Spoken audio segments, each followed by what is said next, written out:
In the not too distant future, we're going to have these systems of technology that are going to allow us to start to tap into what most people call a psychic state. With the emergence of virtual reality, augmented reality, we're going to have access to new prosthetic abilities like telepathy. So pretty soon, the eyeglass is going to become commonplace. Inside, you're going to have a head-up display. The world is going to be overlaid with all sorts of information that you're going to be able to access. And within that, just like on your phone, you're going to be able to send and receive messages and also communicate with people in your chat feed or your contact lists. And a lot of these are going to be accessed through eye movement and accessing cues of the eyes. And probably down the track, you're going to have some kind of neurological interface which is going to pick up on your brainwave patterns, and so you'll just be able to think something and then the app will activate. Now this sounds really sci-fi, but it's been displayed in lots of media. Ghost in the Shell is one of them, where people have cyber brains, cyber prosthetics implants in their brain, and get access to the internet through these microcontrollers that are surgically installed. Now, I'm not saying it's going to go that way, but there is going to be some kind of version of this technological prosthetic that's going to help us train our brain to access these states without the technology. And these are just transitory technologies. But you can start to, play with this right now. The technology's already in your mind. The brain is this amazing quantum computer that, calculates in ways that you don't even consciously know that it's doing. And so you can start to play with this now in ways of, just when you're having conversation, to hold certain images in your mind with people, even though it's face to face, and it'll upscale the quality of the connection, the energetic connection, and how you transfer information. So just a real simple example of what happened today with me is that because I've been going to the same cafe for weeks now, I order pretty much the same stuff, and in a sense the space and the people in the space have been conditioned to that certain pattern of my order and how I order it, what I order and how I order it, and the time frames in which I like things to come. And it's getting to the point now where I don't even have to speak. I just acknowledge the person behind the counter, whoever it is, say hello, give my greeting, and they know what my order is. We run through the procedure, and off it goes. And now, because I usually get a second coffee while I'm doing my email and responding to messages and all that sort of stuff in the morning, I usually get a second cup brought out to me a little bit later, and sometimes it's quickly and sometimes it takes longer. But today was really interesting, is that I was on the phone, I wasn't even looking up to people who are working there, and I just had the thought, I could really use that second cup of coffee right now. And without saying a word, without gesturing or nodding or putting my hand up to the person who was working at the cafe, the coffee just came straight out and was put on the table, and the guy just smiled at me like, I heard you asking for that second cup, even though he didn't say anything, and there was no verbal exchange. And so we can start to move beyond the use of language Because as you know, and Terence McKenna would say, these sounds that we make out of our mouths to describe these, high definition images and sounds and emotions, all synesthetic, packed into this awesome little energy packet of information that gets transferred brain to brain, is kind of, it doesn't really stack up. It's quite cumbersome, it's a bit, juvenile, it's a bit outdated, almost obsolete. And so if you wanted to practice with this and try this out, you can just start behaving in a way where you just assume that you can make that mind-to-mind connection and start transferring information and receiving information. So just like learning a new language, you don't want to go out and start trying to fumble your way through speaking someone a new language. They're going to look at you a bit funny, and like that old joke, those jokes in the comedies where someone's just fumbling through with the language and they end up insulting someone when they're really asking for a cheese sandwich, and the people misunderstand the intention. You can just start off by listening and picking up on the frequencies and seeing if you can find congruency in the imagery you're receiving in your mind's eye, the invisible information that's not in the third dimensional space, and see if there's any connections that are happening physically in that moment. It's quite interesting just how much information you can pick up on when you start to focus on this, and especially if you've been doing it for a couple of weeks or a few months. Your brain starts to tune into that frequency and it becomes your new normal. And once you get that once you get that going, then you can start, like using a language, doing little things like sending little greetings to people. Like as people walk past, you can just mentally in your mind say hello and how are you going, how's your day, and or pay people. This is an interesting exercise. Pay people a genuine compliment as you see them, and see if there's any micro behaviors or any changes in their body language or their behavior, or if perhaps they might just turn to look at you and not know why. So this is little things that you can test to start tuning in your ability of telepathy. And it's kind of like if you need the prosthetic of the mind prosthetic of this technological connection as a reflection of what you can do inside your own mind, then you just use that. Now, going further into this,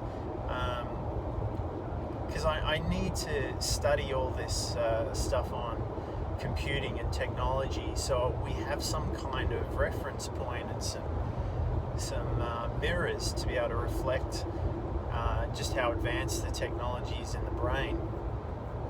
And so now with the emergence of the Internet of Things, and we've heard about things like the Stuxnet virus that is the first acknowledged cyber weapon, that first piece of code that had a real physical damaging effect on the physical space. And although that's in the negative context, first we have to see it to be able to acknowledge what's going on. But there's all these other interesting little hacks that are going on between the mind-body connection, the mind-space connection, that we can start to become aware of. And so if you want to look into this concept, and this is just a metaphor for what I'm talking about, You can look into cybersecurity, cyber-physical security, and start looking at, which is a huge problem at the moment. Lots of people are being recruited all over the place, programmers and coders and hackers, to be able to start to make the Internet of Things safe, because it's very obvious and clear now that the computer code can have a very real physical effect on the physical space, the physical dimension.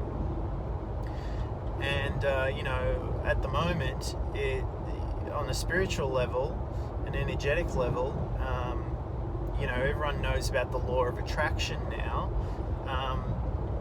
and some people can take it really to high degrees and high levels, but generally on a broad scale, on a mainstream level, we're still in the very beginning stages of this. We're encouraging, in The Secret, they encourage people to manifest cups of coffee and parking spaces and checks in the mail and things like that. Now, these are really good little exercises to get into, and if anyone's followed me on the traveling that I've done, the manifesting I've done in the past, I started using animal totems as an example to get the mechanisms going in my brain and the neurology networks set up in my brain, so I could start to manifest things. And using these things like animal totems, parking spaces, checks in the mail, cups of coffee to manifest, these are great examples to get all that coding right inside your brain. And once you've got that right, then you can start upgrading and refining it and scaling it, and then you can pretty much manifest anything you like. Okay, so this is, don't take this lightly. I know people that are manifesting crazy things, and things that you don't think are really that possible, that are outside the scope of the mainstream, of outside the realm of acceptance and beliefs of the mainstream population. People are manifesting incredible things with ease because they've invested in the inner technology and understanding how that works, and getting their skills up to a level where they have a real high level of competence, right? This is like, to give you an image, it's like most people out there, if they're playing an instrument, they might be able to play Stairway to Heaven and a few songs here and there, and some might be able to play lots of songs and you get into a cover band and play pretty well. But we're talking at a level of, the virtuoso who can pick up an instrument and can play pretty much any piece of music. And not only that, they can tune into the field, start to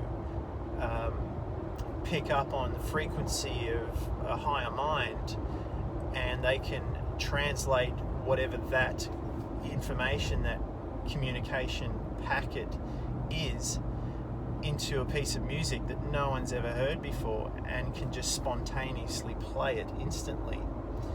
But that takes a fair bit of dexterity. It takes a fair bit of training to get into that level, unless you're predisposed to it and you're just some kind of prodigy, some kind of super genius that can just bypass that conscious mind and access that higher state of awareness. But not everyone's like that, and that's okay. But this is definitely a field, or a frequency in the field, that is becoming stronger, more potent, and emerging and spreading. And the higher this level of awareness spreads, the easier it is to start to create all these different things. And it's like where you, well, it's a bit like the Hermetic teachings, they say that it's like learning a magic trick. Once you know the trick, it's not really a big deal, and as soon as you can become aware and document it and measure it, then it becomes science, and then the cat's out of the bag. It's just the new normal. But the point I'm trying to make here in this space is that these are basic principles that are stacked one on top of the other and possibly chained together and scaled up, that create momentum and a force behind it that creates significant changes. So these are little changes over time that stack together and chain together, then end up sort of snowballing and avalanching into these big effects. This is where people really, like guys like Elon Musk, that's a real obvious chain where you don't just start building rockets to go to Mars. That requires a lot of money behind it. So what better way to do that than create PayPal, right? Before it was there. And so now you've got access to this, infinite, constant flow of money. And then also to sustain that, you tap into to sustain the rocket making, because that's a huge investment.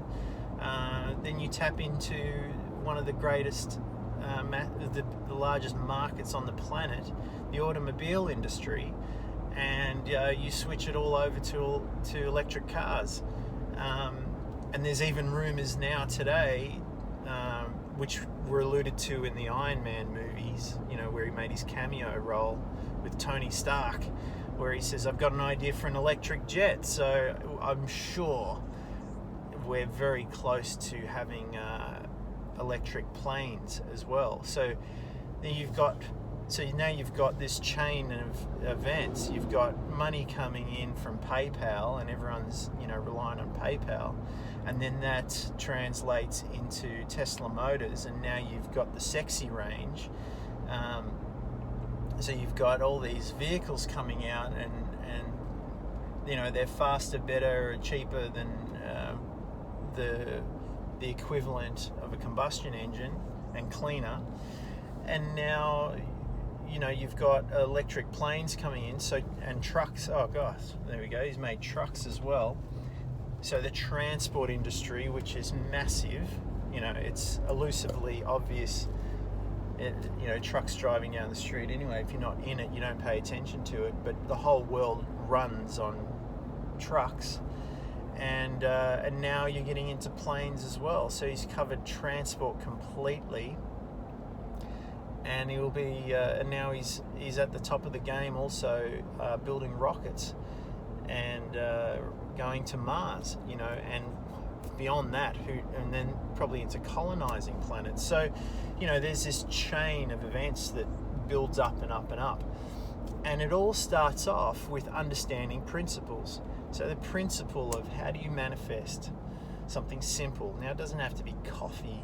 It doesn't have to be a parking space or a check in the mail, right? It can be anything. It can be manifesting, an attitude of gratitude, or it can be manifesting, a healthy body, mind. It can be manifesting whatever you choose that's going to be easy for you and believable for you to be able to get that first principle locked down. And once you get that, then you can start to build momentum onto the next thing and start to stack it all the way up to, infinitum, into whatever you want. And so Elon Musk is a great example of, how far you can take it. He's an exemplar of that. And he's pretty much kicked the doors wide open across a large spectrum, which is a real strong indicator that pretty much everything is up for grabs now in terms of, all the doors are open, and you can pretty much take this in any direction now, because the physical space reality is becoming a lot more lucid and a lot more malleable than it's ever been, because as everyone starts tapping into these little bits of the quantum field here and there and starts expanding the paradigm, then just like the computing world, technology going from the first network, the internet, using dial-up modems where you had to put the handset into the modem, to faster dial-up, and then ADSL, and then cable internet, and then fiber optic and satellite, and now Li-Fi, and all these new technologies coming out making it even faster, right to the point where you're watching this, if you're still watching this, on a phone or a device that has more power and capability in it than the first shuttle, the first rocket that went into space. It's phenomenal when you think about it, really, and you can see the stepping stones, the breadcrumbs of not only where we've come from, but where it leads us to, and how it expands our awareness so much, so far, that if you're not really paying attention to it, you can sort of just get sucked up into it. And I don't recommend you do that. I recommend you really look deeply into this and really learn as much as you can about it, because in the process of doing that research, it's going to lead you to all sorts of amazing, weird and wonderful possibilities.